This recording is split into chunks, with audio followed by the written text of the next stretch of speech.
Seaforth is one of the most deprived communities in the country. There's nothing here for families, there's no banks, there's no supermarkets. We feature very highly in all of the indices of multiple deprivation and so on. We're an area that has attracted funding from almost every government initiative now, going right back to City Challenge in the early 90s. You run off on your mum, have you? You all right, Jack? Yeah. Yeah. Phil Gretton is head teacher at Our Lady Star of the Sea in Seaforth. The school offers a variety of extended services to the wider community and has done so for years. Phil has an unusual viewpoint on the new extended schools agenda. The fact that they fulfil the government's criteria is incidental. His only concern, right from the start, has been the Seaforth community and its needs. It was quite clear to me when I became head here about 16 years ago now that there was a need for us to reach out and make contact with our community, because the school was completely divorced from its community. It wasn't viewed in a favourable light by its community. We don't consider ourselves to be an extended school. What we consider ourselves to be is a school that endeavours to meet the needs of its community. You all right, Laura? What we look to do is to impact on that community for the benefit of our children, and that means offering a whole range of activities for the community throughout the day and after school. And during holidays as well. Phil has two members of staff who are primarily in charge of extended services. Alison Cook is the community outreach worker and Nikki Harris is the social inclusion manager. Right, so we don't need any materials because... In keeping with Phil's philosophy on extended schools, Alison and Nikki's remit isn't to offer services that tick the government's boxes, but to work directly with families in the community and use the school's resources to empower them and meet their needs. Alison's community outreach role is funded through the Schools for the Community project, and Nikki's is funded through the Behaviour Improvement Programme. Alison knows the community really, really well. She knows the needs of the community. She's worked with the community for a long, long time. And obviously the families that I work with are the community.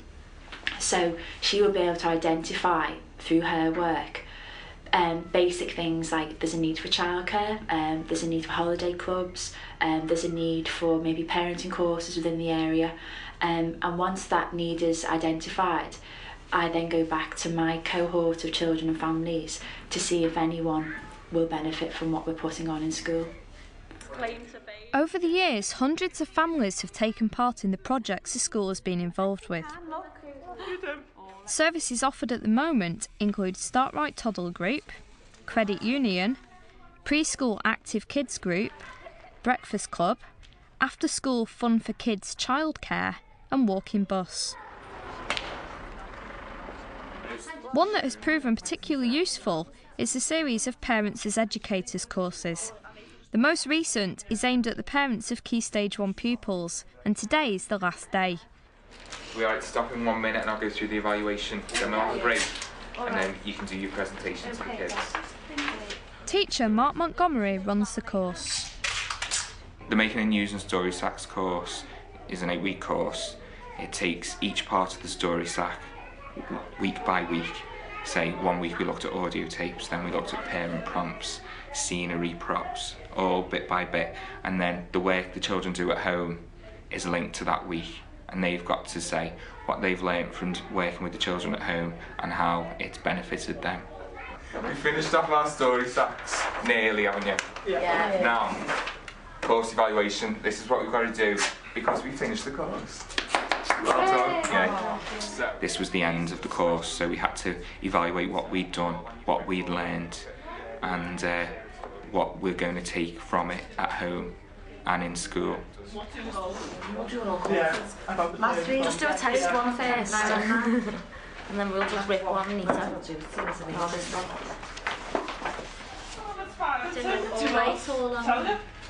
Three should be supervised. My little boy's finding it really hard at the minute to read, and I found that it's helped him along. He's come along in leaps and bounds. He's doing really well. Right, your mums have been making this. Has anyone seen it at home? You seen it at home? Yeah? And they're going to show you what they've been making. They're going to show you what they've done. We have homework each week where we have to like either play a game, pick a book, sit with them and read. So it does help him with it, because normally I don't sit down and read with him, to be honest with you. Look at this. You ready? Wow. Study. What's that? What is it? Hot air balloon. Hot air balloon. Hair balloon. A mare and her foal standing perfectly still.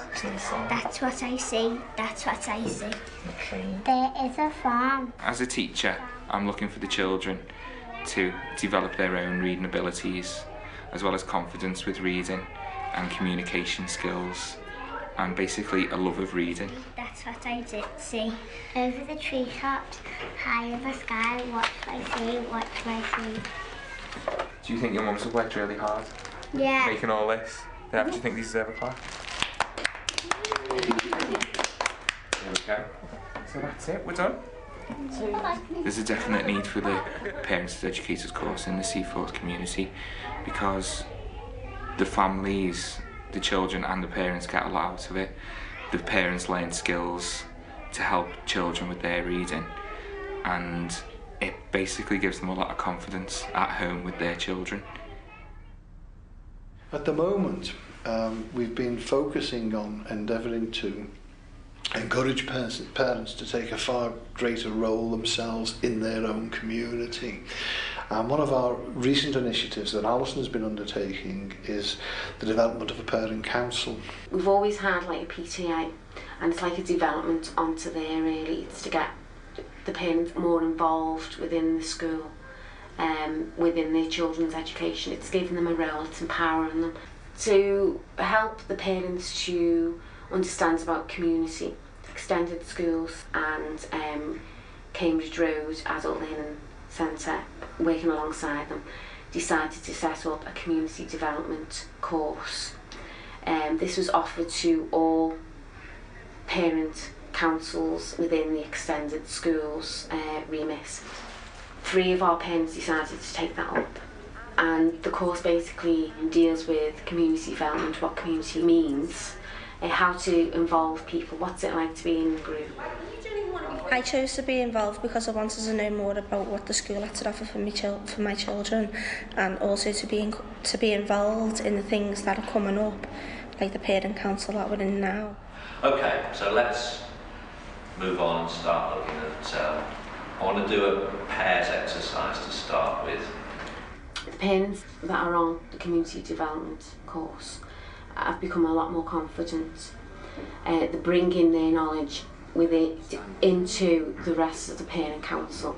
Well, we all gathered information, and we all work with the school council and other groups as well. So, okay, what happened that made you decide to do that? We based this on our parent council and doing our anti-bullying.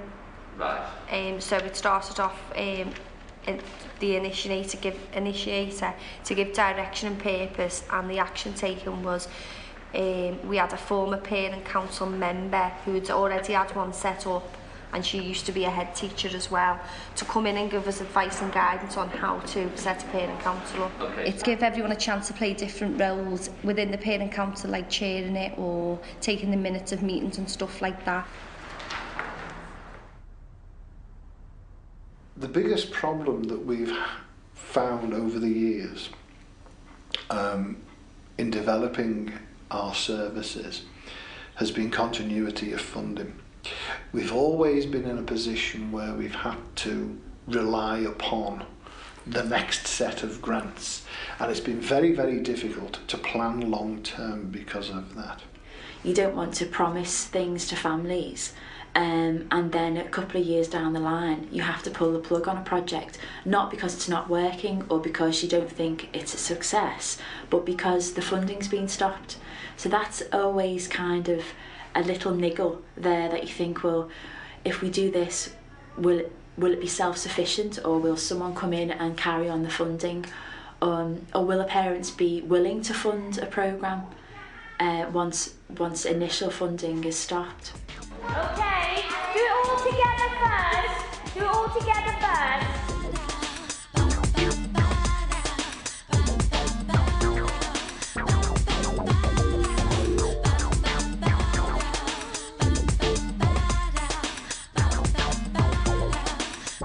We offer dance classes every week to our Key Stage 2 children, and they are funded by Schools for the Community.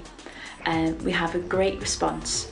I think the last count we had up to 15 or 20 little ones coming to the dance group. Now the dance course comes to an end shortly, and we're in the process of considering and consulting with our parents to see whether they would actually pay for the dance class themselves and make that whole course self-sufficient. And whether they agree to that will depend on whether the dance classes continue next term and the term after. When trying to engage parents and families into taking on any activity that comes under the Extended Schools banner, I think it's really a matter of building up trust and building up the relationship with the parents or the carers. How's nursery, Sue? Fine. But Miss...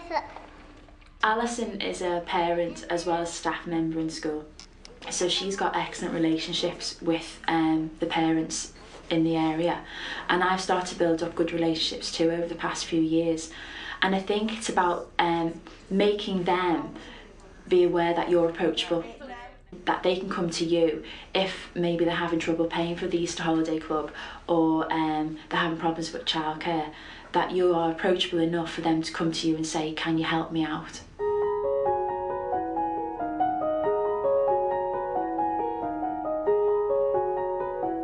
A very important part of what we've been doing is raising expectations for our children and broadening their horizons so they have an opportunity to take part in a very wide range of after-school activities.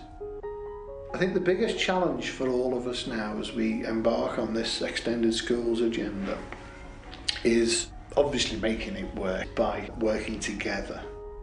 To work together as a community of schools, to work as groups of schools in order to meet the needs of our various communities, so that in generations to come we will have moved on from having approximately 11% of our families having some form of higher education to maybe getting up towards national standards. And I think as head teachers we have an opportunity to really take that leading role in our communities and to think wider than what happens in our school between 9 AM and 4 PM. And I think to understand, and certainly it's been our experience, we understand that by offering more, you get more. It's not something which is just sort of, we're going to hit these things now because it's the latest thing on the agenda. It's the way that we've always operated.